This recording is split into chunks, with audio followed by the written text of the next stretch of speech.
What is اعتکاف؟ Return from Allah towards اللہ۔ سوچنے والی بات ہے، جو کام اعتکاف میں مسجد میں نہیں کیے وہ اعتکاف کے بعد کیسے ہم دھڑلے سے کرتے ہیں؟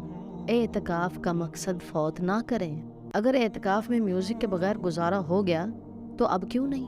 اعتکاف میں آپ کو کسی نامحرم نے نہیں دیکھا تو عید پہ کیوں دیکھے گا؟ اگر اعتکاف میں شیو سے پرہیز کی تو باہر آتے ہی حجام سے ان چہرے کے مسنون پاکیزہ بالوں کو کیوں اتروا دیا؟ اعتکاف میں فرض کے ساتھ نوافل بھی بعد اعتکاف فرض بھی گئے، وائی؟ اگر گپ شپ فضول باتیں اعتکاف میں نہیں تو بعد میں کیوں؟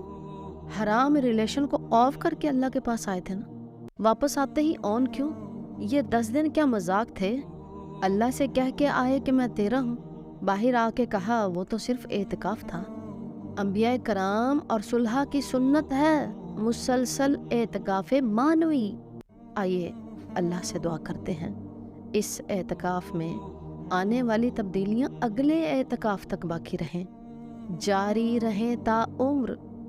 میں جیوں تو معتکف کی طرح، مروں تو معتکف کی طرح۔ کچھ ایسے معتکف ہیں جن کو مسجد، چادریں، پردے بھی گناہ سے نہ روک سکیں، اور کچھ غیر معتکف ایسے بھی ہیں جو مسجد اور پردوں کے بغیر ہی اللہ کے خوف سے کانپتے ہوئے گناہ سے بچتے رہے اور معتکف سے بھی اونچا درجہ لے گئے۔